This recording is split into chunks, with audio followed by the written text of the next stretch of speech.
Saudações, igreja! Estamos começando mais um momento maravilhoso na Palavra de Deus. Não é maravilhoso que, cada vez que nos alimentamos da Palavra de Deus, é verdadeiramente um banquete para o nosso espírito?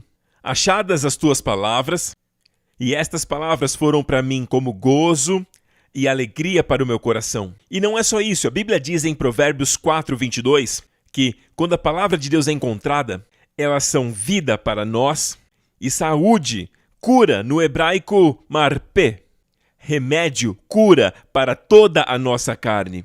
Veja que não é somente para o homem espiritual, ela ministra todo o nosso corpo. Então toda vez que a palavra de Deus é aberta para nós e a recebemos, e temos aquela experiência tal qual os discípulos em Emaús, o coração ardendo, isso alimenta o nosso homem espiritual. E também ministra cura e saúde para toda a nossa carne. O salmista dizia coisas assim: vivifica-me segundo a tua palavra, em Salmo 119. Vivifica-me, me torna vivo. Todos os pontos de morte na minha vida, no meu corpo, na minha mente, no meu espírito, vivifica-me, Senhor.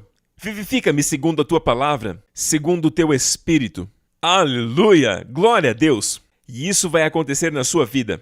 E agora eu quero compartilhar um testemunho que chegou, que vem de uma irmã da Malásia. E ela diz: toda vez que eu visitei Singapura, antes da pandemia, eu sempre fiz questão de visitar a igreja New Creation. Eu estou muito grata por agora poder assistir os cultos online toda semana. No começo do ano, o pastor Prince liberou o tema do ano, descanso e aceleração. E falou sobre Amós 9:13. E ele mencionou o mesmo versículo na mensagem da semana seguinte, dizendo que as coisas aconteceriam tão rápido que a nossa mente não acompanharia e por onde quer que olhássemos, veríamos bênçãos. E eu criei no meu coração e orei naquele momento para que o meu apartamento recém-reformado fosse alugado para um bom inquilino.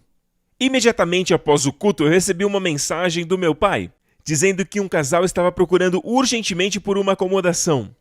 Eu também recebi uma ligação do segurança do meu condomínio dizendo que havia um possível inquilino interessado. Logo depois recebi uma terceira ligação do meu corretor de imóveis, dizendo que o inquilino viu as fotos do meu apartamento e estava interessado em alugar o apartamento sem nem mesmo visitar o local. E ele confirmou o negócio na hora. Glória a Deus! Este é verdadeiramente o ano do descanso e da aceleração. Obrigado, pastor Prince, por essa palavra tão oportuna. Sente-se e assista o vídeo do tema do ano.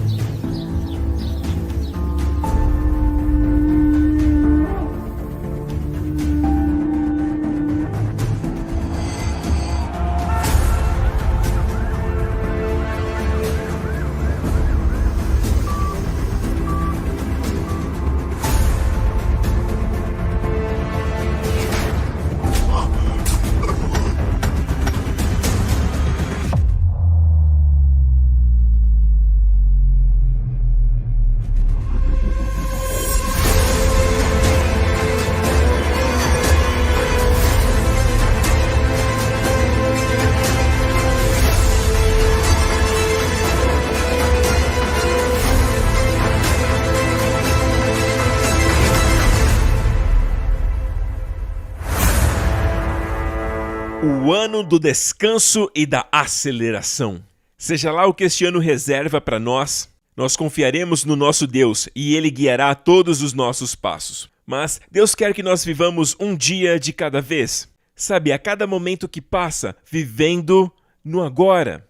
Porque a Bíblia diz que hoje é o dia da salvação e agora é o tempo do favor. Agora é o tempo. Agora significa o tempo presente. Temos que viver o presente. Deus nunca se apresenta como Deus do futuro ou Deus do passado. A palavra diz: Deus é agora um socorro bem presente. Em tempos de angústias, lembram quando Marta reclamou com Jesus dizendo: se estivesses aqui, meu irmão não teria morrido. Ela falava de Lázaro, seu irmão que tinha morrido, dando a entender que Jesus estava de alguma forma atrasado. Ela estava tentando jogar Jesus no passado. Como o Senhor não chegou antes, o meu irmão acabou morrendo. Mas Jesus respondeu para ela: eu sou. Tempo presente, eu sou a ressurreição e a vida. Glória a Deus. Então Deus sempre é o eu sou. Assim como ele se apresentou para Moisés na sarça ardente, eu sou o que sou. Então, enquanto nós vivemos um dia de cada vez, desfrute cada momento deste ano. Amém? Viva para a glória do Senhor. Esteja presente e atento, sabendo que o Senhor Jesus Cristo, o eu sou o que sou, está com você a cada momento. Amém? E Ele é um socorro bem presente. Deus me deu uma palavra também porque existem muitas pessoas que olham para este ano e dizem: "Ah, meu Deus, estou ficando mais velho." E esta palavra é, na verdade, uma profecia sobre a tribo de Asher. E esta é uma promessa de Deus para a tribo de Asher, na qual eu creio que todas as promessas de Deus, em Cristo nós temos o sim e o amém para clamarmos. Todas as promessas de Deus. E essa foi a promessa de Deus para Asher, que a tua força dure, assim como enquanto durarem os teus dias. E isso vai contra tudo o que é natural, vai contra tudo o que a comunidade médica e todos os experts podem dizer. O caminho natural da vida é o declínio. Quando você envelhece, o seu corpo vai ganhando mais idade e vai declinando. Mas com a palavra de Deus, e é isso que a palavra de Deus diz, que aquilo que é impossível para o homem é impossível para Deus. E Ele quer que creiamos. Quando Ele diz algo, Ele quer que nós creiamos. E o que Ele prometeu é que as tuas forças durarão enquanto os teus dias durarem. Ele está dizendo que enquanto os seus dias progridem, ao passar dos dias, a tua força também progride. Dure a sua força assim como seus dias. E esta força também se refere àquilo que Caleb tinha na sua velhice. Quando ele estava com 85 anos, ele disse: "Eu estou tão forte hoje quanto estava no dia em que Moisés me enviou." E ele tinha 40 anos quando aconteceu. E ele disse: "Eu estou tão forte hoje." E não era mentira. Amém? Ele disse: "Eu estou tão forte hoje quanto no dia que Moisés me enviou." Vamos crer nesta palavra para as nossas vidas, amém? Enquanto avançamos em idade, amém? É esta palavra que eu tenho para você. Creia e confie que Deus está entregando isso a você e Ele quer que você apenas creia. Amém? Sabe, Deus ama quando as pessoas acreditam e confiam nele. É por isso que a palavra amém é tão importante. Quando dizemos a palavra amém, dizemos que aquilo que Deus está dizendo, nós dizemos amém para aquilo. Sabe, o anjo Gabriel apareceu para Zacarias, prometendo que ele e a sua esposa Isabel teriam um filho mesmo em idade avançada, e ele não creu. Ele não creu em Deus, e o anjo disse para ele: "Eu sou Gabriel, anjo do Senhor, e porque você não creu, você vai ficar mudo até o bebê nascer." E o mesmo anjo Gabriel apareceu para Maria e entregou a promessa que ela daria luz a Jesus, o Messias, e ela creu na palavra do anjo. Amém? Que estava falando a palavra de Deus. Ela creu, ela disse assim: "Que se cumpra em mim, conforme a tua palavra." Ou seja, amém. A Bíblia diz que todas as promessas de Deus em Cristo, nós já temos o sim e o amém, para que possamos crer. Amém? Todas as promessas de Deus. Não diga, essas promessas são somente para os judeus, estas são do Velho Testamento, para nós já não há muitas promessas para esperar, temos somente as promessas espirituais. Não, todas as promessas de Deus. Quando Paulo escreveu isso para a igreja de Corinto, ele disse que todas as promessas de Deus, desde os dias do passado até hoje, elas são todas suas, para que você diga sim. E quando profetizada sobre você, diga amém. Amém? Amém? Glória a Deus. Amém significa assim seja na minha vida. Assim seja. Glória a Deus. E também é o nome de Jesus no livro do Apocalipse. Estas coisas diz o amém. O fiel e verdadeiro. É o nome de Jesus. Amém. Na verdade, a palavra hebraica para fé, quando diz que Abraão creu no Senhor, e isto lhe foi imputado por justiça, em Gênesis, na verdade diz Abraão, amém, ao Senhor. Ele creu no Senhor, é a palavra amém. Emuná, fé, vem da palavra amém. Amém, emuná, amém. Quando você diz amém, significa fé no Senhor. Glória a Deus, aleluia. Amós 9, verso 11.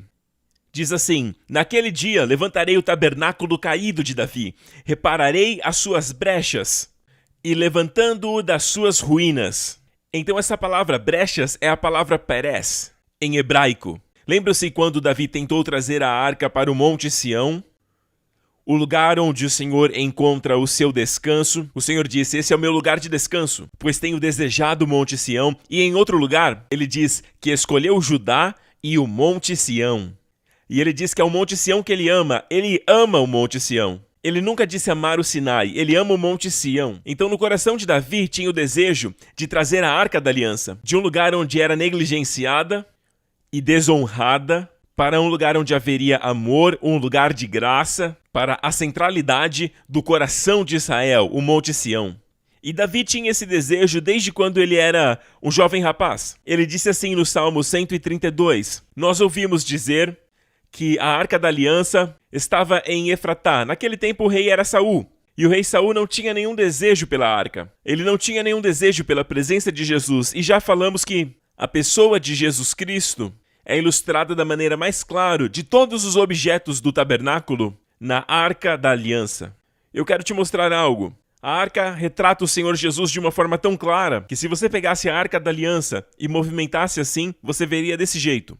Se você levantasse todos os lados da Arca da Aliança e pudesse olhá-la de cima, isso muito antes de Jesus morrer na cruz, é isto que você veria. Você veria a cruz de Jesus Cristo. E é claro que a Arca da Aliança e todos os seus materiais falam da pessoa de Jesus. A madeira fala da sua humanidade. O ouro fala da sua divindade. Ele é o verdadeiro Deus homem. Aleluia! Totalmente Deus, totalmente homem. O nosso Deus homem, aquele que amamos e que está agora à destra do Pai. Não se esqueça, existe um homem perfeito te representando à destra do Pai. Assim como na questão eleitoral temos os deputados, temos os representantes, dependendo de qual parte do mundo você é, mas você tem no Congresso pessoas que representam você. Eles não estão ali por si mesmos, eles estão ali te representando. E agora nós temos um representante, nós temos um humano, um homem glorificado, à destra do Pai. A partir do momento que ele está lá, a Bíblia diz que tudo que ele merece, aquilo que ele pôde executar, amém? E ele está lá intercedendo por nós. E a Bíblia diz que nós desfrutaremos. Glória a Deus. O que você acha? Será que Jesus está fazendo um bom trabalho ali, à destra do Pai? Sim. Amém. Glória a Deus. E assim como ele é, nós também somos neste mundo. Não se trata de quão bom nós somos, mas o quão bom é o nosso representante à destra de Deus o Pai. Glória a Deus. Assim como ele é, nós somos neste mundo. Aleluia. Então vemos que o desejo de Davi era de trazer a arca para o Monte Sião. Então essa mensagem é para todos nós. O Senhor quer que nós, neste ano, possamos trazer Jesus para a centralidade das nossas vidas, para o centro das nossas famílias, do nosso casamento, da nossa criação de filhos, para o centro das nossas carreiras, dos nossos ministérios, das nossas igrejas. Amém, pastores e líderes? Vamos trazer Jesus de volta para o centro das nossas igrejas, amém? Da nossa vida cristã, dos nossos ensinos, sejamos cristocêntricos. Este é o desejo do Pai. O Pai disse, tudo o que fizerem com o meu filho, eu farei com vocês. Se rejeitar o meu filho, te rejeitarei. Se aceitar o meu filho, te aceitarei. Se honrar o meu filho, eu te honrarei. Aquele que tem o filho tem a vida. Glória a Deus, aleluia. E o Pai destinou seu filho Jesus Cristo para ser o centro de todas as coisas. Um dia o mundo inteiro verá Jesus como o Rei dos Reis e o Senhor dos Senhores. Amém? E ele reinará no Monte Sião sobre todo o mundo. E tudo girará em torno dele. Sabe, Deus destinou Jesus para ser o centro. Até mesmo quando Jesus disse, quando estiverem 2 ou 3 reunidos no meu nome, eu estarei ali no meio. Quando ele foi crucificado na cruz, a Bíblia diz que ele foi crucificado bem no meio de 2 ladrões. E quando ele ressuscitou, ele apareceu no cenáculo, e a Bíblia diz assim, que ele apareceu no meio deles. Ele apareceu no meio deles. E também, no livro do Apocalipse, João se virou e João viu Jesus bem no centro do trono. Ele viu o Cordeiro de Deus bem no meio do trono. Deus destinou o seu filho para estar sempre no centro. E se ele estiver no meio da sua vida, no centro da sua vida, tudo na sua vida funciona. Esta centralidade de Jesus é crucial para tudo em nossas vidas. A Bíblia não diz, maridos amem suas esposas. Não, a Bíblia diz, maridos amem suas esposas, assim como Jesus amou a igreja. Então, o meu foco, se estou enfrentando um desafio no meu casamento, não é tentar recuperar meu casamento, tentar recuperar a minha relação, tentar me tornar uma pessoa mais gentil, mais amorosa, porque quando você tenta, você vai acabar produzindo o resultado ao contrário. Já perceberam isso? Mas quando você foca no Senhor Jesus, aí sim você recupera o seu casamento, amém? Aí sim ele é restaurado. Foque no Senhor Jesus Cristo, amém? E perceba o quanto que ele tem te amado. Desfrute isso mais uma vez, e então a sua esposa se beneficiará. E aí o amor será um amor sacrificial, porque a forma que Jesus nos ama, como demonstrou na cruz, aleluia, ele deu a sua vida por nós. E se você se enche e se renova no amor de Jesus, sabe, ouça sermões que são cristocêntricos e que falam do amor de Jesus. Quanto mais você percebe que você é o discípulo a quem Jesus ama, sabe quem vai se beneficiar disso? Sua esposa. E mesmo as esposas, a Bíblia diz, submeta-se ao seu marido, assim como ao Senhor. Não diz, submeta-se ao seu marido. E só isso. Este ensino é humano. O texto diz, submeta-se ao seu marido como ao Senhor. Enxergue o Senhor nele. E o Senhor garantirá que quando você enxergá-lo, ele vai consertar o seu marido. Aleluia, glória a Deus. E este é o ensino sobre o casamento cristão. Ele é todo baseado na centralidade de Cristo. Durante a criação dos nossos filhos, precisamos sempre colocar Jesus no centro. Coloque a sua fé nele, não tente mudar os seus filhos. Pela lei, sabe como você faz isso? Quando você diz, você deve estudar. Você não deve ficar tanto tempo jogando videogame. Você não deveria fazer isso, você não deve fazer aquilo. Não, não, não. E quanto mais fala de deveres, mais ficam pressionados. Você deve. Traz estresse. É bem estressante para eles. Você deve, ninguém gosta disso. Então o que fazer? Você ainda deseja aquela mudança no seu filho? Confie em Deus, e quando você confia nele, a sua comunicação é assim. Eu creio que você irá muito bem nesta prova. Eu creio que você será muito estudioso. Diga isso diretamente para ele, ou sobre a vida dele, amém? E creia em Deus. Eu creio que você glorificará Jesus nos seus estudos. Eu creio que você saberá a hora certa de quando fazer a lição e de quando jogar videogame. Amém? Dê confiança a eles. E veja o que acontece. Glória a Deus, veja, você deve é estresse. Enquanto eu acredito que você fará, é provisão. E isso é descanso. Aqui é o estresse e aqui é o descanso. Um é exigência, você deve, e o outro é provisão.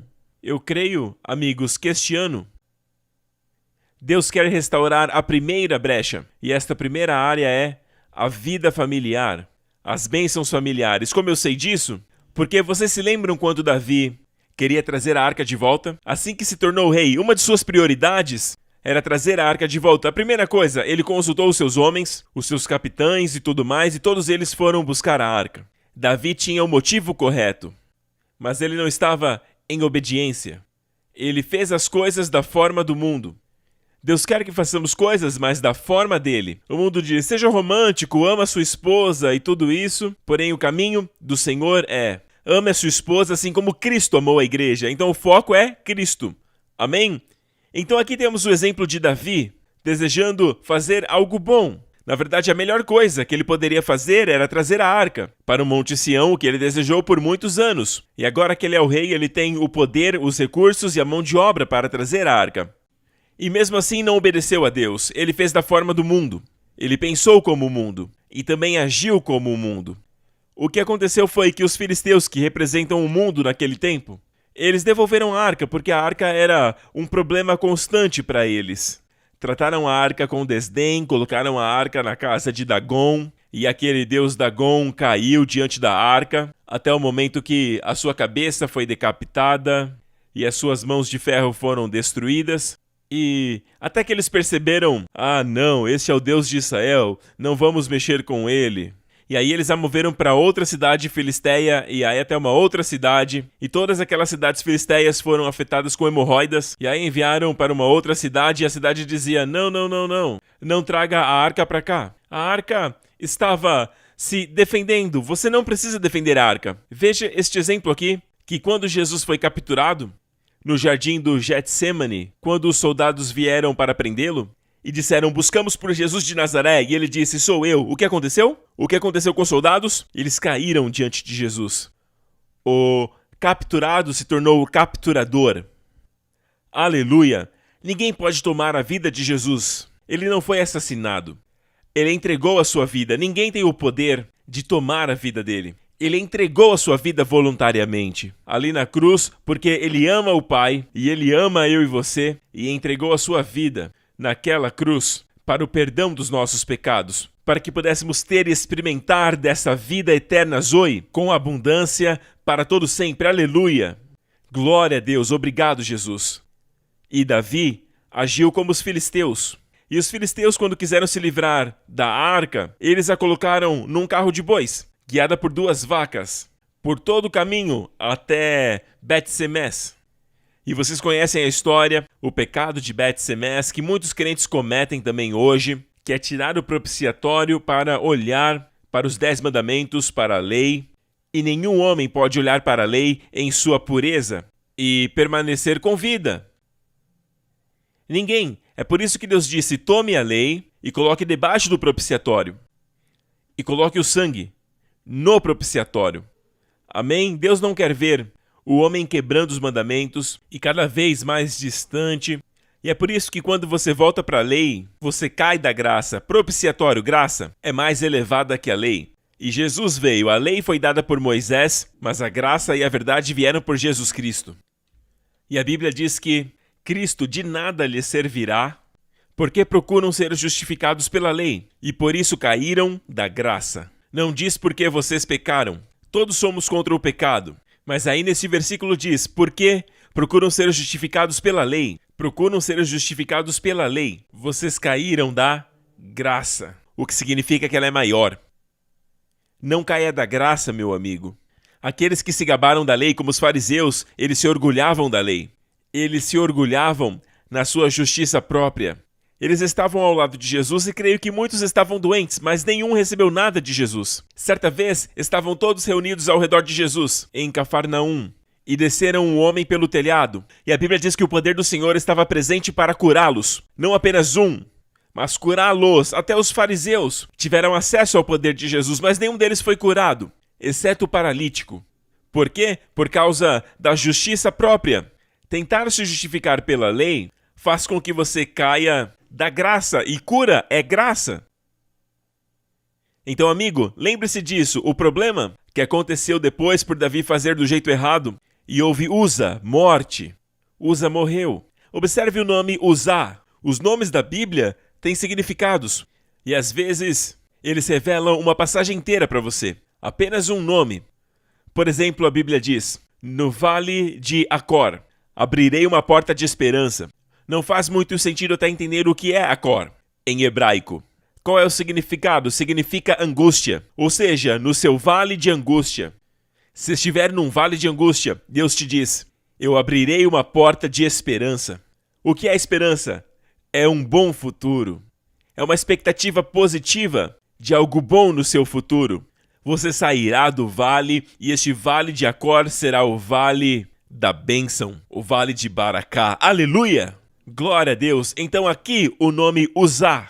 Uzá estendeu as suas mãos e ele tocou a arca, porque o gado tropeçou. É claro que tropeçou, Davi fez do jeito errado. Ele seguiu o mundo. Ele copiou os filisteus, que colocaram a arca num carro de bois, guiados por 2 vacas. Mas amigo, ouça, os filisteus não sabiam fazer melhor.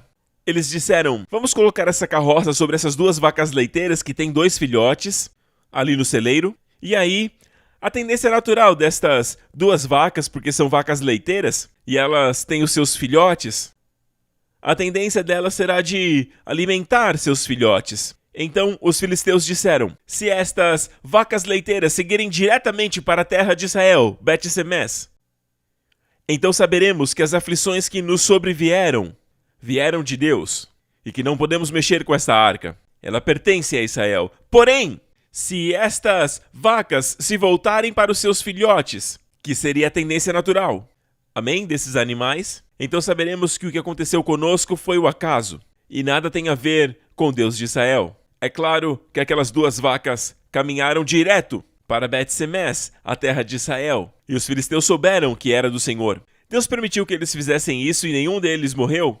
E as vacas não tropeçaram naquele momento porque eles não sabiam fazer melhor. Agora Deus espera que o povo dele aprenda. Deus espera que seu povo honre o seu filho. Amém? E Uza significa Poder, a força do homem, o poder humano, a força humana, usar. Sabe, os israelitas têm uma arma chamada Uzi. Uzi, da palavra usar. Amém? Usar significa força. Então ele colocou a sua força, usar. Não é Uziá. Uzia significa força de Iá, força de Deus. Aqui é usar. Significa força dele. Ele colocou a sua força e ele morreu. Agora, o problema em nós hoje nem é tanto o pecado. Todos somos contra o pecado, eu sou contra o pecado. Na verdade, este ensino vai te ajudar a superar o pecado. Sabe, as pessoas estão cegas pelo fato. Eles pensam assim, a menos que nós ensinemos santidade fortemente, a menos que digamos para as pessoas guardarem a lei e terem ciência disso, elas vão pecar. E na verdade é o contrário, quanto mais você prega a lei, é como se colocasse madeira no fogo. Pela lei vem o conhecimento do pecado. 1 Coríntios 15 nos diz, o aguilhão da morte é o pecado, e a força do pecado é a lei. E a Bíblia diz, o pecado não dominará sobre vós, porque vocês não estão debaixo da lei, mas debaixo da graça. E isso quer dizer que se queremos ensinar o nosso povo a ter santidade e a estar no lugar de vitória contra o pecado, temos que pregar a graça. Porque quando pregamos a graça e as pessoas estão debaixo da graça, o pecado não terá domínio sobre elas. E eu posso te garantir que aqueles que creem em guardar a lei hoje, quanto mais eles tentam, mais eles caem. Talvez não seja visto publicamente, algum dia pode ser revelado, pode vir à tona, amém? Mas certamente há lutas internas que carregam, das quais eles não te contam, e a resposta é a graça. E a graça nos fala sobre descanso.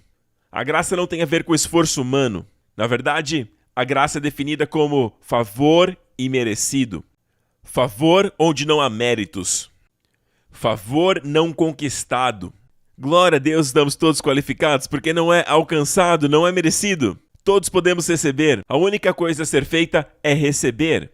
É apenas necessário crer. Amém? Para que vivamos isso. E aí então o efeito desta graça é maravilhoso. O efeito deste favor é estupendo, porque veremos resultados que nunca achamos possíveis. De repente, superamos o pecado em nossas vidas. De repente, não somos mais atraídos àquela área que nós costumávamos ser. De repente, as nossas vidas começam a estar mais próximas de Jesus Cristo. Buscamos mais dele, nos apaixonamos por ele. E aí, de repente, descobrimos, uau, isso não é o meu esforço. Aquilo que eu desejei por anos e dei o meu melhor para atingir aquilo que eu tentei alcançar. Apenas confiando na graça do Senhor, tudo isso aconteceu comigo. Pense nisso, as pessoas dizem o avivamento acabou por causa do pecado. Se o avivamento pudesse parar por causa do pecado, ele nem deveria ter começado, porque avivamento é necessário e Deus envia o avivamento onde há muito pecado. É quando o povo de Deus está clamando por um avivamento porque há muito pecado e eles não suportam. E aí eles clamam a Deus, o avivamento acontece onde há muito pecado, onde abundou o pecado, superabundou a graça. Eu vou te dizer o que impede o avivamento. O que barra o avivamento é o esforço humano, é o controle. Normalmente existe ali um comitê e querem controlar o mover de Deus, querem controlar trazendo as suas próprias leis, o seu próprio governo e tentam controlar o agir de Deus. E aí ele acaba. Mas ouça, amigos, até mesmo nos evangelhos vemos Jesus sendo tocado por pecadores, até na extremidade de suas roupas e sendo curados. E eram pecadores, alguns pecadores inveterados. Prostitutas foram abençoadas, coletores de impostos foram abençoados, mas os fariseus não foram, apesar do poder do Senhor estar presente para curar. Então pense nisso, amigo. O maior problema que temos no corpo de Cristo hoje é esta cegueira, achando que é a nossa a nossa força. É isso que está nos impedindo de receber tudo aquilo que o Senhor tem para nós. E nós achamos que é pecado, pecado, pecado. Ouça, meu amigo. Quando você ativa a sua força, o resultado é o pecado. Quando Israel disse para Deus, mesmo antes dos 10 mandamentos, eles disseram tudo aquilo que Deus mandar, nós o faremos. No momento que se colocaram debaixo da lei, o que aconteceu em seguida? Já quebraram o primeiro mandamento. Não tenho nenhum outro Deus diante de mim. Fizeram um bezerro de ouro bem ali. Mas como? Eles não foram sinceros? Acredito que foram. Porém, eles não sabiam quem eles eram. Em sua carne, não perceberam o quão pecadores eram. Eles não tinham a percepção que eram pecadores. E essa é uma verdade que precisamos saber. E a lei foi dada para nos mostrar isso. A lei é santa, mas não pode te tornar santo. A lei é justa, mas não é capaz de justificar a ninguém. E quanto mais tentar ficar sob a lei, amém, ela foi designada para mostrar o teu pecado virá à tona. E é por isso que a Bíblia diz que a força do pecado é a lei. E esta questão sobre o tabernáculo de Davi ser restaurado, em Atos 15, lembram que em Atos 15 a discussão é sobre se os gentios deveriam guardar a lei. Nós, os judeus, Pedro estava falando com eles, os judeus estavam ali, e haviam alguns fariseus salvos ali no livro de Atos, na igreja primitiva, e estavam discutindo sobre, agora que os gentios também receberam Jesus, receberam o evangelho, eles também devem guardar a lei? Não é somente sobre a circuncisão, é sobre guardar a lei. Como eu sei disso é porque Pedro se levantou e disse, por que vocês estão tentando colocar um jugo sobre os discípulos que nem nós, nem os nossos pais puderam suportar? Se fosse apenas a circuncisão, sabe, as crianças judias eram circuncidadas no 8º dia. O que Pedro queria dizer quando ele disse que nem nós e nem nossos pais pudemos suportar? Pedro não tinha nem consciência, amém? Pedro estava tentando provar um ponto com eles, não era apenas sobre a circuncisão, era sobre se os gentios deveriam guardar a lei. E é claro que o pastor ali em Jerusalém, que era Tiago, e ele se levantou e disse, o que Pedro está dizendo sobre não colocar a lei sobre os gentios que foram salvos, está de acordo com aquilo que Deus disse através de Amós, e aí ele citou Amós 9:11. Onde diz que nos últimos dias o Senhor restauraria o tabernáculo de Davi, e o que aconteceria? O resto dos homens buscariam ao Senhor. Almas seriam salvas. E esses gentios são o cumprimento de Amós 9:11. Aleluia! E esse é o início da igreja primitiva. Então a igreja de Jesus Cristo e o tabernáculo de Davi tem tudo a ver. Glória a Deus! E ele prometeu que restauraria todas as ruínas. Amém? Então a primeira área em ruínas, como eu disse agora há pouco, quando Uzá colocou a sua mão e ele morreu, e Davi chamou aquele lugar de Pérez Uzá, a brecha de Uzá, o lugar que estava quebrado. Amém? O lugar onde algo veio e entrou e foi destrutivo e que trouxe morte. E esse é um retrato de Pérez, uma brecha. E Deus prometeu que quando restaurasse o tabernáculo de Davi, ele repararia as brechas. A palavra aí é a palavra Pérez. Ele vai reparar todas as áreas de Pérez, todas as áreas quebradas, todas as brechas. E a primeira área é sua vida familiar. E como eu sei? Porque logo depois disso, Davi estava com medo de trazer a arca para o Monte Sião. Ao invés de buscar ao Senhor e perguntar, Senhor, onde foi que eu errei? Eu sei que o Senhor é bom, eu sei que nós erramos de alguma forma. Ao invés de se humilhar, e ele teve o mesmo medo que muitos têm. Agora eu não quero mais lidar com o Senhor. E esse é o tipo errado de temor. Existe o temor. Este não é o temor do Senhor. Muitos falam sobre temor. Mas existe um temor escravo do Senhor. Não é o temor bíblico. Ele traz a escravidão. Por isso que é chamado de temor de servidão. É uma servidão. É o temor que o servo tem do seu Senhor. Que o apóstolo Paulo disse em Romanos 8. Vocês não receberam o espírito de escravidão para temer. E esse temor se refere ao Senhor. Mas receberam um espírito de adoção, pelo qual clamamos, Abba, Pai. Esse é o real temor do Senhor. O verdadeiro temor do Senhor não é escravo. É o receio de desagradar alguém da qual amamos. Assim como uma criança crescendo num lar de pais amorosos. Geralmente a atitude da criança é, eu não quero desagradar os meus pais porque eles me amam tanto. E isso retrata bem o que seria o real temor do Senhor. É diferente quando temos um servo, um escravo e o seu senhor. E ele não quer desagradar o seu senhor com medo de ser punido por isso. Ele tem um temor do tipo de escravo, enquanto a criança tem o temor do seu pai e da sua mãe porque não quer desagradá-los. Isso retrata uma criança com pais amorosos. E o temor do Senhor sempre prolonga os dias, a Bíblia diz. Amém? E Jesus definiu o temor do Senhor ali em sua tentação no deserto como adoração a Deus. Adorarás o Senhor teu Deus. Se você olhar, ele citou esse versículo de Deuteronômio, onde diz, temerás o Senhor, o teu Deus. Então Jesus definiu o temor do Senhor do Velho Testamento como adoração. Aleluia!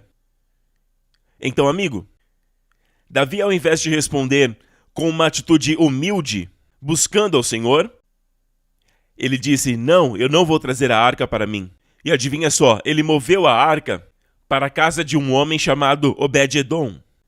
E a Bíblia diz que Deus abençoou a casa de Obed-edom tanto, abençoou e tudo aquilo que ele tinha, e toda a sua parentela, que as pessoas passaram a notar. Sabe, era tão evidente que todos podiam ver. Sabe, eu quero te dizer isso, que a primeira restauração, logo depois da primeira brecha, relacionando com o tabernáculo de Davi, a primeira brecha foi a morte que entrou, e esta primeira restauração foi, na verdade, as bênçãos de Deus na casa de Obed-edom e sobre toda a sua parentela. Vemos então que a primeira coisa que Deus quer fazer nesta restauração é abençoar. E vemos Davi notando a bênção do Senhor sobre a casa de Obed-edom. É interessante que enquanto Davi estava ali com medo do Senhor, Obed-edom estava sendo abençoado. Isso não é maravilhoso? Muito abençoado. Enquanto Davi estava ali com medo da arca, Obed-edom estava sendo abençoado. Isso nos diz algo.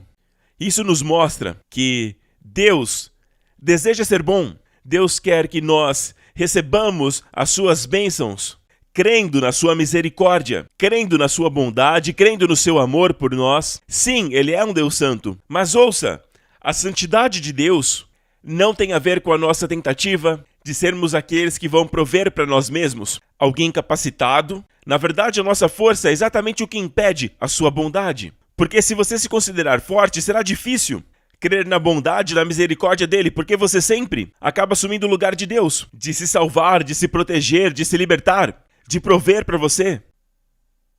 Enquanto Deus quer fazer tudo isso. Estão aqui, igreja? Amém? Então vemos que a bênção estava sobre a casa de Obed-edom. A primeira área deste ano que o Senhor quer reparar as brechas são as brechas da família. Se você olhar bem para a bênção de Obed-edom, muitos anos atrás, eu busquei ao Senhor, eu creio que foi o ano 2003, porque foi o meu primeiro sermão sobre o segredo da bênção de Obed-edom. Em 2004 foi o meu primeiro sermão sobre o segredo de Obed-edom. Foi em 2004. Então, em 2003, eu fui para Israel e busquei ao Senhor, porque eu realmente queria saber qual era o segredo da bênção do Senhor. A Bíblia não diz o porquê o Senhor o abençoou.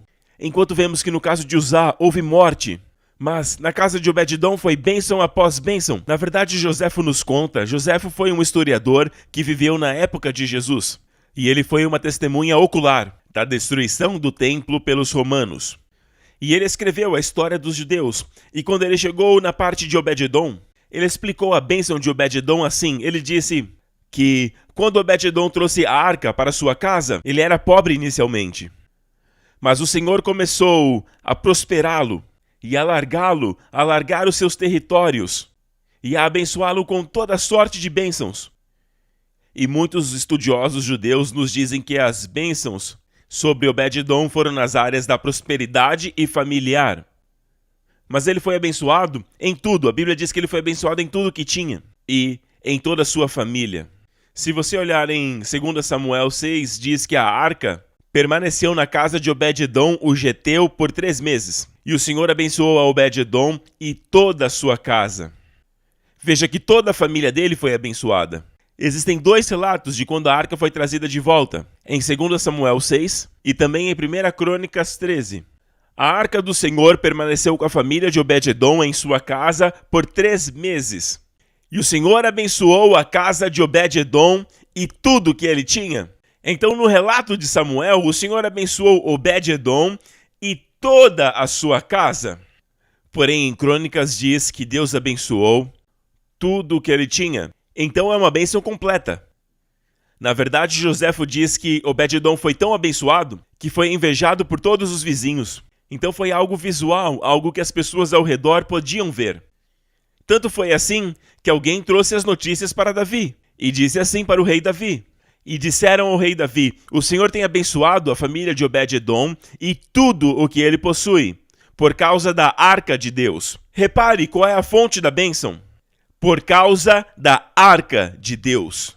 Então Davi, com grande festa, foi à casa de Obed-edom e ordenou que a levassem a arca de Deus para a cidade de Davi. Com muita alegria, aleluia! Então qual era o segredo de Obed-edom? Se soubermos o segredo, podemos talvez modelá-lo, até mesmo em nossa vida familiar. Então, em 2013 eu comecei a buscar ao Senhor e o Senhor começou a abrir os meus olhos, especialmente em Israel. Eu comecei a perguntar e perguntei sobre o nome Obed-Edom. O nome não significa muito, porque o nome Obed-Edom, Obed significa servo. Edom é na verdade um nome. Amém? Edom, na verdade significa vermelho, a cor vermelho. Servo do vermelho. O que significa isso? E eu fui para Israel com esse nome, servo do Edom. E aí eu comecei a perguntar sobre Edom e se havia algum significado. Até mesmo os meus amigos judeus disseram que apenas significava vermelho, só isso. Mas enquanto passava e continuava estudando sobre isso, o Senhor começou a me mostrar que a palavra Edom é da palavra Adão, que vem da palavra Dam. Dam é sangue. Ok? Sangue. Até mesmo na profecia de Jacó sobre o seu filho, Judá, ele menciona o sangue das uvas. Em Gênesis 49 ele diz: lavará no vinho as suas roupas e no sangue das uvas as suas vestimentas. Quando eu descobri isso, eu perguntei para meu amigo judeu. E aí eu perguntei como é que chama este suco das uvas. E ele disse dom. É a palavra dom. Então a palavra Adão, dam, é na verdade sangue. Na verdade a palavra damim é o plural da palavra dom, sangue. Então Adão de fato significa homem de sangue vermelho. Adão é homem de sangue vermelho. Dam vem da palavra sangue, damim. Então Edom também vem desta palavra. Então a raiz, a etimologia vem desta palavra, sangue. Então ele é o servo do sangue, aleluia. Ele entendeu a importância do sangue no propiciatório.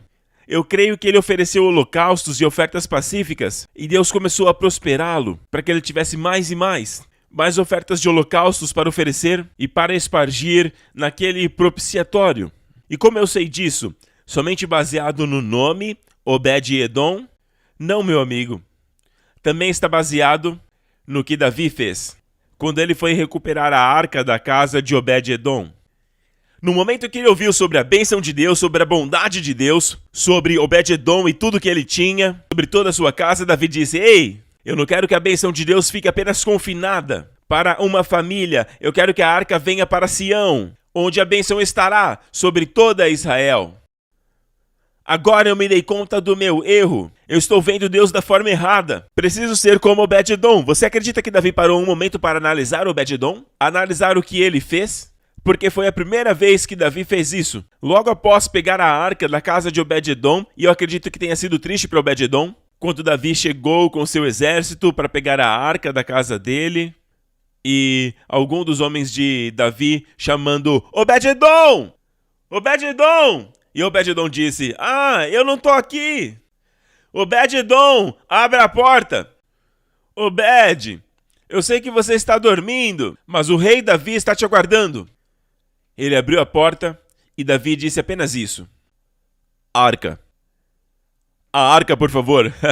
Glória a Deus. E ele sabia que Davi tinha vindo pela arca. Ele estava desfrutando das bênçãos do Senhor em tudo que ele tinha, em sua família. A sua esposa estava jovem e mais bonita. Os seus filhos ficaram brilhantes e muito inteligentes. E ele percebia que o seu corpo estava crescendo na sua saúde e na sua força. Ele tinha mais energia agora nessa idade do que ele tinha no passado. Ele viu a bênção do Senhor em todas as suas plantações. E ao entrar em sua casa, ele tinha um ambiente de paz, de alegria. E ele percebeu que a bênção do Senhor era por causa da arca. E aí ele disse para os seus filhos: se a arca vai embora, nós vamos sair seguindo a arca. Aleluia! E ele acabou se tornando o porteiro da arca. Nossa, isso é maravilhoso. Eu disse agora mesmo, como eu sei, somente baseado no nome, Obed-Edom, que ele de fato sabia do valor do sangue.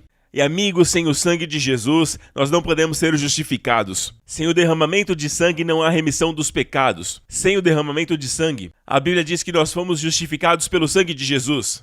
Somos santificados pelo seu sangue. Pelo sangue de Cristo fomos aproximados a Deus. Aleluia! Deus nos aperfeiçoa em toda boa obra e em toda boa palavra, pelo sangue da eterna aliança. Amém! O sangue é tudo. Em Israel, no dia da expiação, quando o sangue é espargido no propiciatório, todos os seus pecados são perdoados. E eles podem esperar colheitas abundantes. E eles podem esperar vitórias contra os inimigos. Eles podem esperar por bênçãos em suas famílias. Por quê? Porque o sangue está no propiciatório. E enquanto o sangue estiver ali, Deus não pode ver a lei quebrada por todas as pessoas, e as bênçãos permanecem por todo o ano. Aleluia! Para nós hoje, no caso deles, eles têm que renovar isso todo o ano, com o sangue no propiciatório. Mas Jesus derramou o seu sangue de uma vez por todas, por um sacrifício. Nós fomos santificados para sempre. Glória a Deus! Nós fomos justificados pelo corpo de Cristo de uma vez por todas. Amém? Cristo crucificado. O que significa que ele derramou o seu sangue. Sem o derramamento de sangue não há perdão dos pecados. Não há remissão de pecados. Jesus tomou o cálice da ceia e disse assim para os discípulos. Na noite em que ele foi traído, ele disse: "Este é o cálice da nova aliança no meu sangue. Façam isso em memória de mim." Quanto mais valorizamos o precioso sangue de Jesus Cristo, mais vamos participar da ceia do Senhor.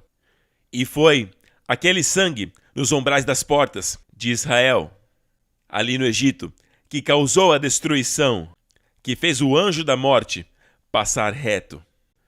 Foi o sangue no umbral da porta que protegeu a todos eles. Amém? Glória a Deus. Deus disse: "Quando eu ver o sangue, eu passarei adiante." É por isso que celebram o Pessá. Deus não disse: "Quando eu ver as suas boas obras, quando eu ver o seu bom caráter, quando eu ver o seu sobrenome." Deus não disse nada disso. Ele disse: "Quando eu ver o sangue, eu passarei adiante." Aleluia! Sem o sangue, não podemos ser salvos, nem curados, nem justificados, nem santificados. Não podemos fazer nada sem o sangue. Por que sangue? Porque sangue significa que merecíamos a morte, mas o sangue significa que houve uma morte. E tudo depende de quem derramou o sangue. E porque foi o Deus homem que derramou o seu sangue, este sangue é válido para nós para sempre. Amém? Somos justificados de uma vez por todas pelo sangue de Jesus Cristo. Amém? E demonstramos apreciação participando da ceia. Quanto mais você valoriza o sangue, ouça, quanto mais você estima o sangue de Cristo, e isso vem por estudar a palavra de Deus sobre o sangue de Jesus, e quanto mais você estima o sangue de Jesus, mais fé você passa a ter no Senhor. Quanto mais estimar o sangue de Jesus, mais vai querer tomar a ceia com frequência. Ele disse: "Fazei isso todas as vezes." E nós fazemos raramente. Amigo, quanto mais enxergar isso, quanto mais valorizar o sangue, mais participará da ceia. Amém? Proclamando a sua morte, até que ele volte para nós.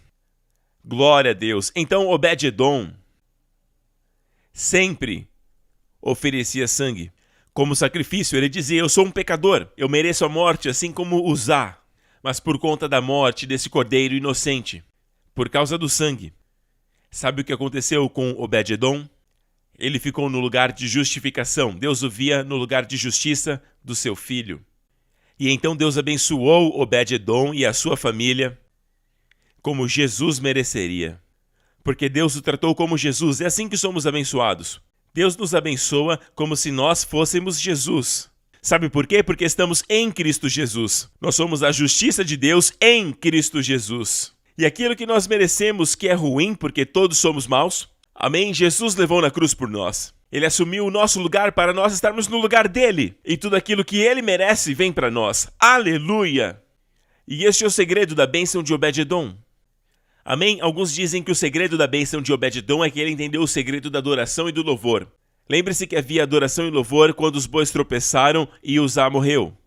Havia louvor e adoração ali. E não impediu que os bois tropeçassem. Então, não é sobre o louvor e adoração. Porque Davi tinha louvor e adoração antes de Uzá morrer. E quando ele foi pegar a arca, havia louvor e adoração, mas houve algo mais que Davi fez pela primeira vez. Agora, quando ele veio pegar a arca da casa de Obed-edom. O que foi? A Bíblia diz: "Então Davi fez subir a arca de Deus da casa de Obed-edom para a cidade de Davi com alegria, E sucedeu que quando os que levavam a arca do Senhor tinham dado 6 passos, sacrificava ele bois e carneiros cevados. Uau! Essa é a primeira vez que vemos Davi sacrificando bois e carneiros. No relato de Crônicas diz 7 touros e 7 carneiros. A cada 6 passos, pense comigo, a cada 6 passos, sacrificavam holocaustos e ofertas pacíficas. A cada 6 passos ele oferecia holocausto. E sabe, esta jornada, todo este caminho desde Kiriat Jearim até o Monte Sião, que está em Jerusalém, em todo esse caminho você veria como pilares, como colunas de fumaça. Por causa do holocausto, Davi ofertou em todo o caminho. Você acha que foi radical? Esta foi a primeira vez que Davi fez isso. Ele nunca ofereceu holocaustos. Antes da morte de Uzá, havia louvor e adoração antes da morte de Uzá, como havia também depois, quando recuperaram a arca. Mas a única diferença é que eles começaram a oferecer holocaustos, ou seja, sangue derramado. Da onde ele aprendeu isso? Eu creio que ele aprendeu com Obed-Edom. Ele aprendeu, é claro, quando ele era jovem. Ele sabia da importância do sacrifício de sangue. Amém? A Bíblia diz que a vida da carne está no sangue.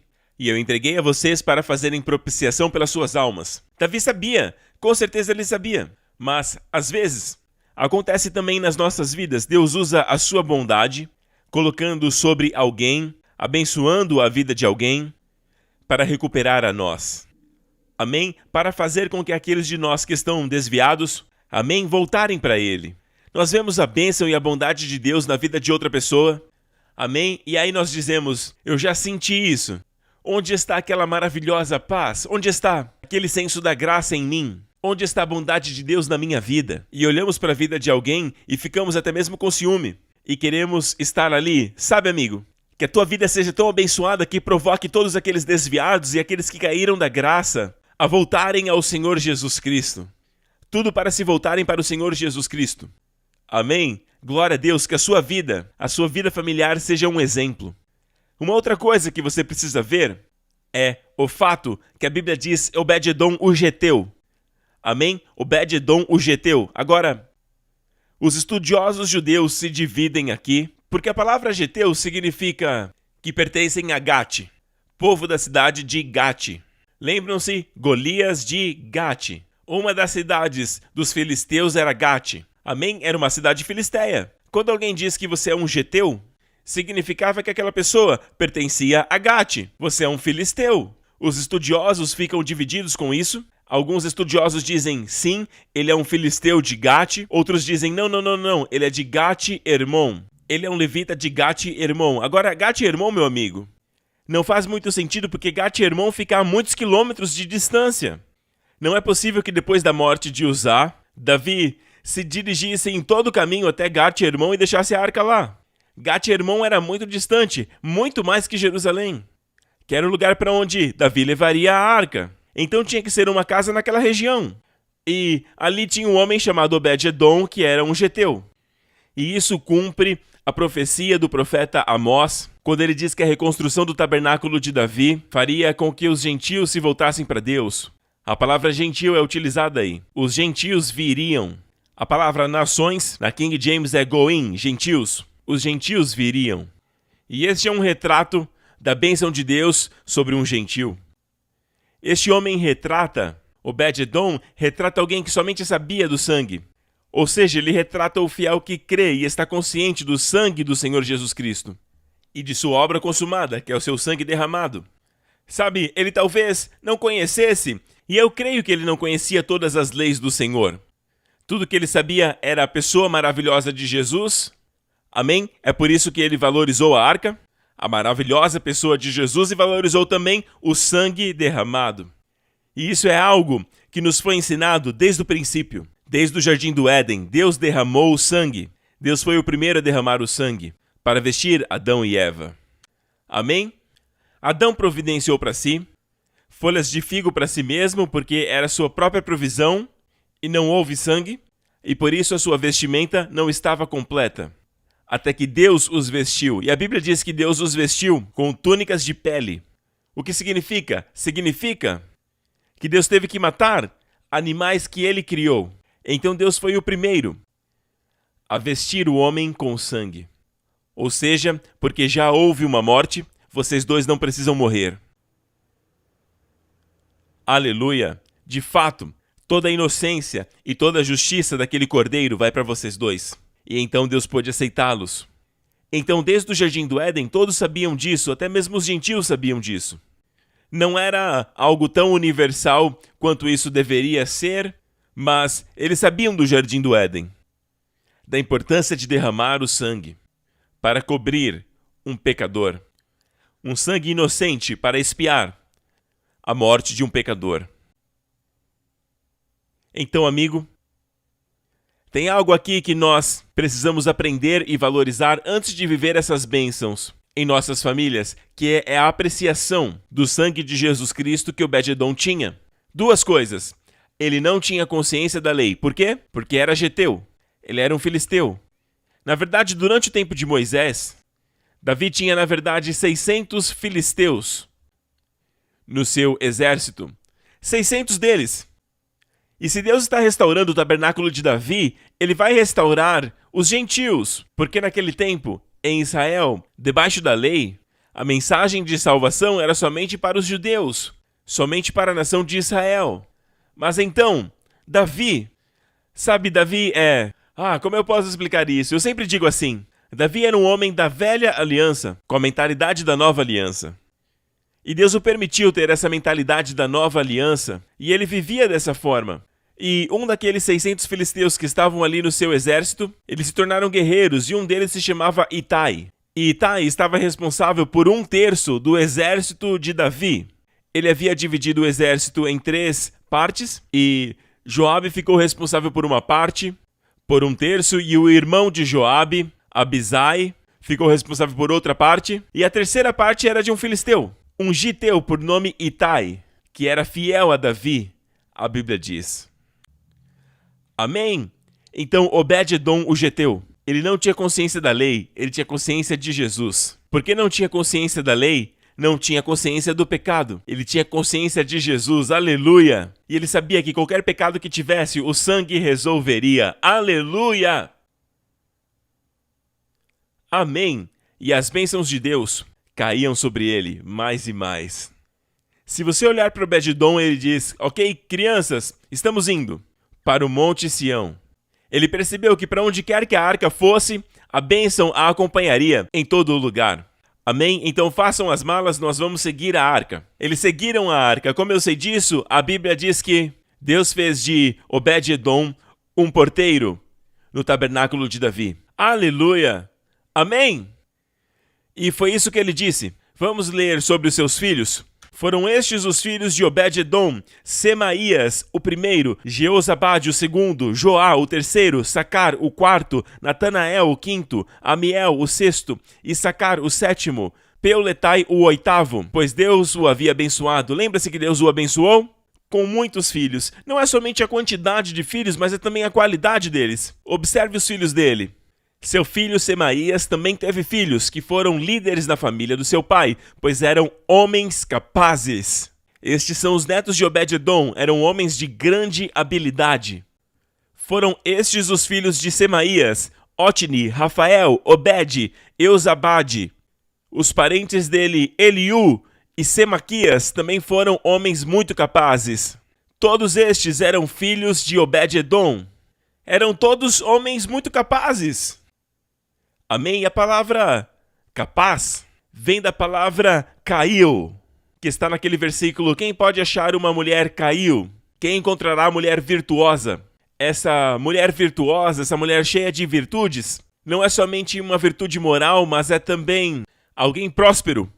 Por exemplo, diz assim: lembrarás do Senhor teu Deus, que te dá a capacidade, Deuteronômio 8:18. Lembrarás do Senhor teu Deus, porque é Ele que lhes dá a capacidade de produzir riquezas. Bem, a palavra aí é a palavra koá, poder, para gerar o quê? Riquezas. Caiu. Amém? Então veja que a palavra caiu é traduzida como riqueza, em muitos lugares na Bíblia. Então é uma virtude moral, tal qual riquezas. Amém? Homens capazes. Todos esses foram descendentes de Obed-Edom. Eles, os seus filhos e parentes, eram capazes e aptos para toda a obra. Eram ao todo 62 descendentes de Obed-Edom. Então Deus o abençoou, abençoou os seus filhos e abençoou também os seus netos. Aleluia! Que isso seja real na sua vida e nas suas famílias, amém? Que a bênção de Obed-Edom repouse sobre a sua casa. Aleluia! Que neste ano ela se manifeste. Amém? Vamos descansar de tal forma que isso se manifeste de tal forma que as pessoas vão comentar.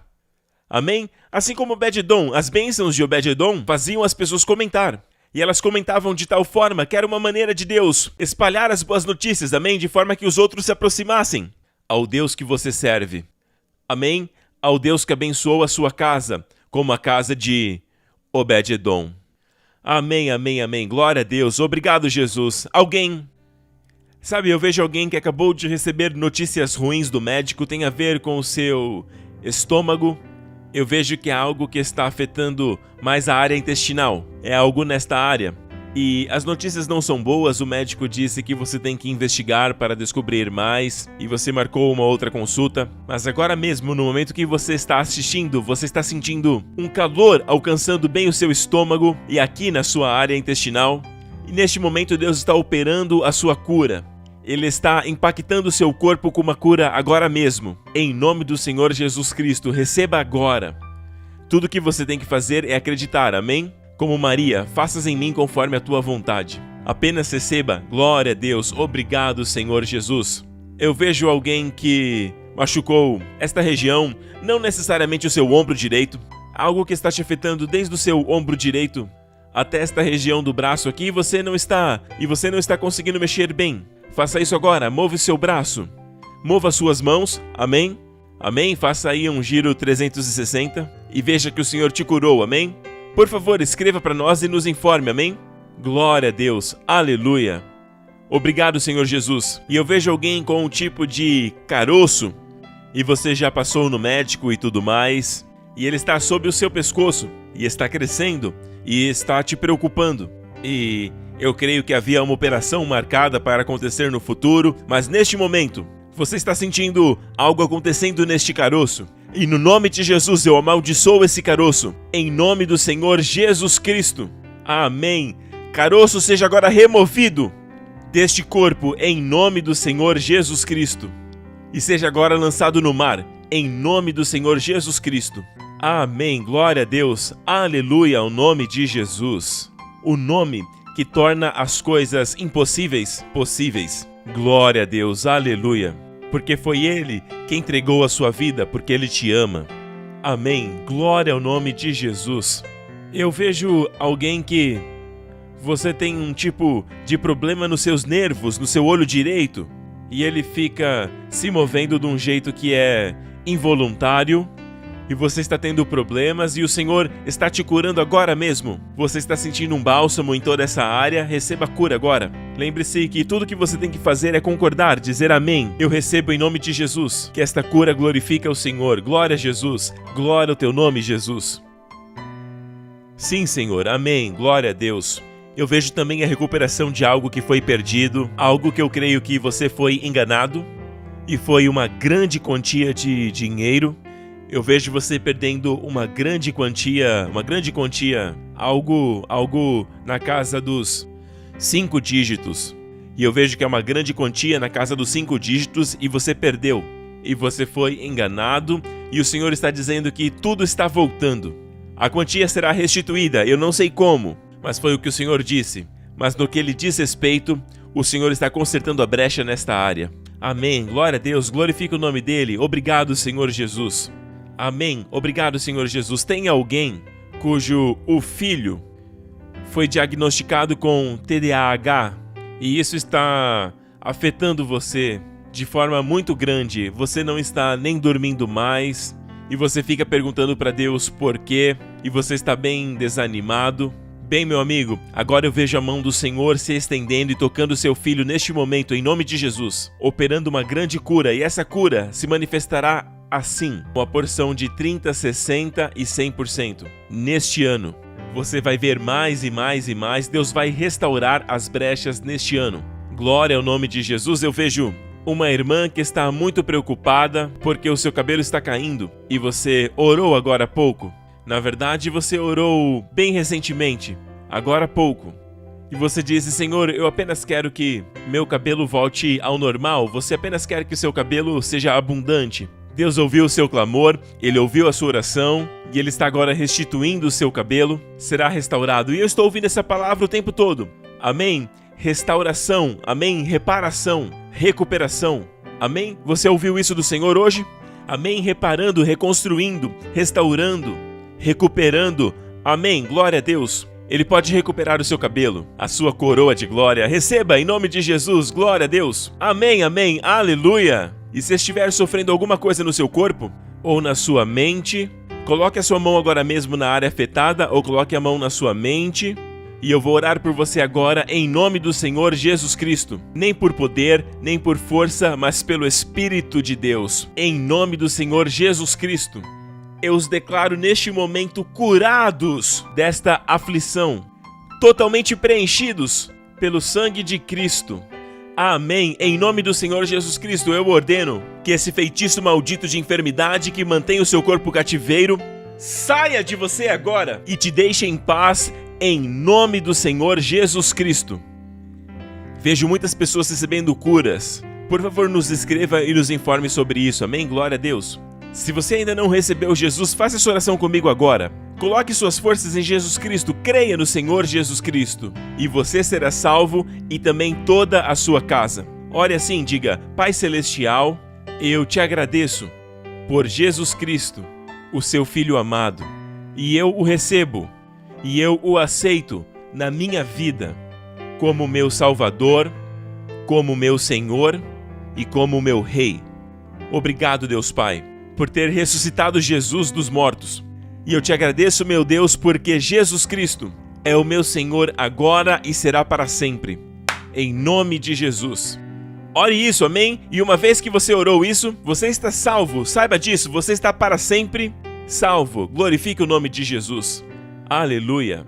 Fique de pé, igreja. Glória a Deus. Aleluia. Esteja na expectativa, amém? Este é o ano da aceleração, então aguarde as coisas acontecerem rápido. As bênçãos familiares, essa primeira área que o Senhor está reparando, as brechas que haviam. Logo depois de usar, veio uma bênção na família de Obed-Edom. E Deus não quer somente abençoar a família de Obed-Edom. Deus quer trazer essa bênção para todo o corpo de Cristo, todo Israel. Amém? Todo o corpo de Cristo, todas as casas podem experimentar isso, porque o sacrifício que estamos debaixo é muito maior do que os de Obed-Edom. E do que os de Davi, não é mais o sangue de bois e de carneiros ou cordeiros, é o sangue do próprio Filho de Deus, Jesus Cristo. E este sangue nos trará bênçãos maiores, assim como Deus nos prometeu uma nova e maior aliança para você e para mim. Amém? Levante as mãos para o Senhor, onde estiver, e eu vou orar por você para esta semana. Que Deus abençoe você e a sua família, e que as bênçãos que estavam sobre Obed-Edom e sobre a sua casa esteja sobre você e sobre a sua casa, sobre as suas famílias e sobre os seus pequeninos. E que no nome do Senhor Jesus Cristo, que esta bênção se manifeste a tal ponto que as pessoas vão comentar e as pessoas te observarão a ponto de desejarem o Deus que você serve, o seu maravilhoso Salvador, Jesus Cristo. E elas terão fome dele. Mesmo nesta semana, que as bênçãos do Senhor comecem a se manifestar de uma forma muito acelerada, em nome de Jesus, e que nesta semana, que o Senhor conceda a você e aos seus a sua maravilhosa shalom, plenitude e paz e tranquilidade para guiar e governar a sua vida. Amém? Tudo caminhará bem nesta semana para você e para os seus, em nome do Senhor Jesus Cristo. Amém. Deus te abençoe.